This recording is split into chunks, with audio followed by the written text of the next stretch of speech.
What's going on, guys? This is John Zakari, and as another E3 is drawn to a close, today I'd like to look back at some of my favorite moments from this year's show. This is my top 10 moments of E3 2016. I've stated numerous times that Resident Evil is my favorite game series of all time, and we finally got the announcement for the next entry in the series, Resident Evil 7. But with that said, why is this announcement so low on the list? Well, it seems that this will be a far departure from the main series entries that we've seen before. As much as I'm glad to see horror being brought to the forefront of this series, again, I'm not crazy about the first-person perspective. And after playing the supposed demo on PS4, this felt nothing like Resident Evil. Rather, to me, it felt like another one of these spooky walking simulators trying to cash in on the PT hype, which, let's be honest, are a dime a dozen these days. Now, Capcom did say that the actual game will be more in line with the series, and this demo is actually not part of that game. So I still hold out hope for this new entry, but just wasn't very impressed with the demo. When it came to Bethesda, myself as well as many others were hoping that this year we'd see them bring back Prey 2, as the initial reveal for this game garnered a ton of excitement before being suddenly cancelled. While we didn't get exactly what we wanted, we did get a reboot for the franchise. After watching this trailer a couple times, it seems like you're in a space colony that gets attacked by this alien life form that can shapeshift. We see it turn into a chair, and it looks like even a coffee cup in this one brief shot. The whole thing kind of gave me a first-person Dead Space vibe, as I watched the guy trying to shoot this, I guess, goo in the trailer. I'm really excited to see more on this game, and they did say we would see more at QuakeCon. Moving over to Microsoft's conference, we got an extended gameplay look at We Happy Few. I've been following this title since its reveal, as I just love pretty much everything about it. The dystopian society, these joy pills, the art style kind of reminds me of BioShock, which I did think the game looked a little bit better this time I saw it than the previous time, so maybe it got a fresh coat of paint on it, but this could be just my fanboy goggles on. But yeah, I can't say enough good things about this. Like, oh my god, that whole piñata scene. Well, real quick, if you haven't seen the game yet, the game takes place in this dystopian society where everyone is on a drug called joy, and this basically changes your perception of the world. And your character decides to stop taking his joy, and tries to cope with the world basically unraveling in front of him. And when the piñata broke and everyone started eating the candy, we saw that this was actually a rat and the people were eating its guts. Like, oh my god, it was freaking crazy. We also saw some more montage footage that showed off some of the combat, which I hadn't seen yet. So yeah, I could go on about this title, but I'm just really excited to get my hands on it. It's supposed to come out as part of the Xbox preview program on July 26th, I think. So I'll definitely be jumping on that immediately. Now, the next entry on my list may be a bit controversial, and that's the announcement of the Xbox Scorpio. Now first, this isn't because I'm buying into all the hype about this being the most powerful console ever, or think that this will catapult Microsoft into the lead of the console race. And yes, I know the PS4 Neo is coming out as well, but I'm excited for this as console gaming's first mass market jump into the high-end category. This is something I've really wanted to see for a long time. An option to pay more money for a better console quality experience. And I know when you say this, a lot of people come at you with the whole, oh well, why don't you just play on PC then? Well, first, how about the games that aren't on PC? And second, I do own a gaming PC, but there are some games that I just prefer to have on console, whether it be because I like the way it uses a certain console's features, or because I have friends playing on that console. And let's not forget, a lot of games come out as broken messes on PC. Go see Arkham Knight if you want to know what I'm talking about, while being optimized on consoles. In my opinion, as long as this doesn't ruin things for those who bought in on the original hardware, I think this is a fantastic idea. I just want to see games on every platform get better and better, and if I have to pay more to see a bigger jump in quality, I'm ready to do that.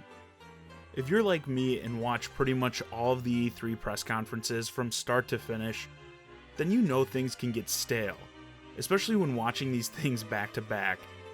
I was really starting to lose interest in Ubisoft's presentation when Matt Stone and Trey Parker came out to talk about South Park: The Fractured But Whole. As always, they were just hilarious, and it's nice to see the creators of a license show so much passion about the development of the game for that license. I really enjoyed the Stick of Truth, and it seems like they've changed up enough of the gameplay in this new entry to keep it from feeling like more of the same. I'm not going to try to rehash any of the comedy or jokes from this segment.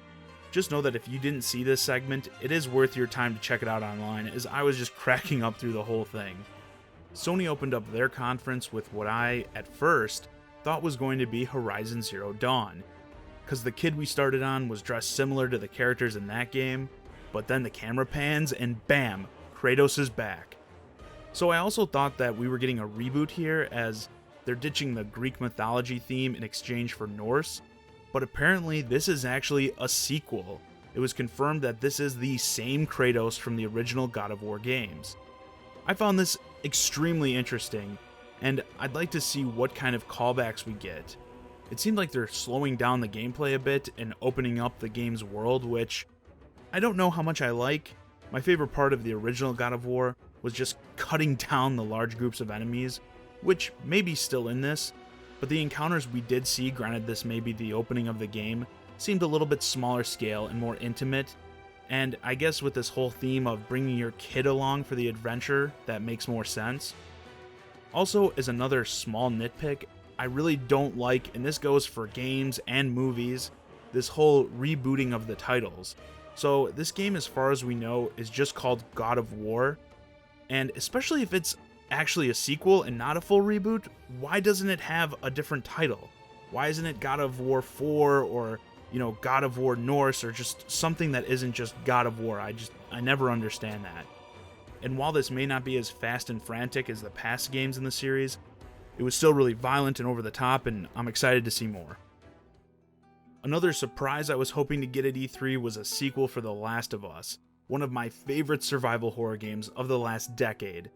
And while we didn't quite get that, we did get a game called Days Gone. In a similar vein, this takes place in a post-zombie apocalypse environment, and I think the dev called them creeps or something, but let's be real, they're zombies. The unique thing about this, however, was the sheer amount of these bastards they got on the screen. Like, holy shit.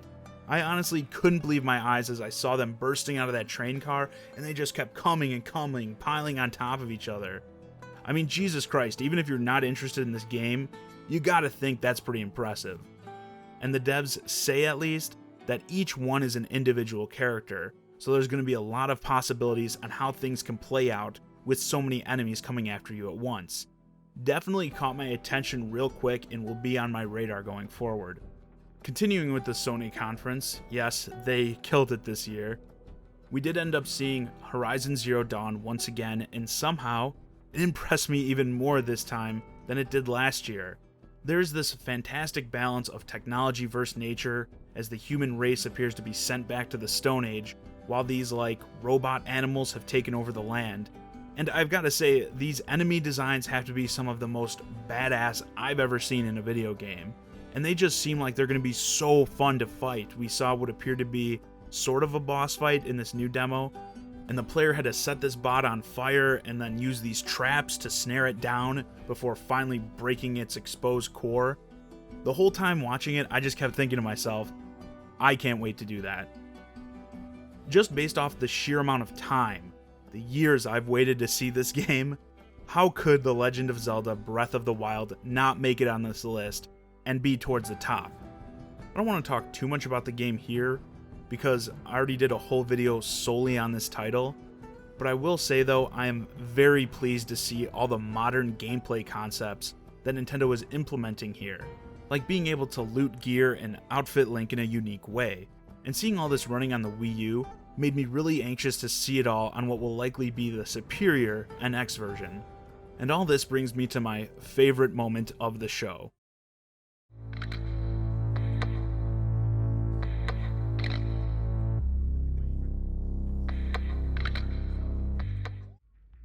Typically, I'm not interested in pure cinematic trailers that give no sense of how a game will actually play.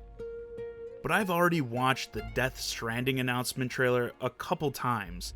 Hideo Kojima is a master of many areas in game development, but perhaps he is best at giving fans answers that only bring up more questions.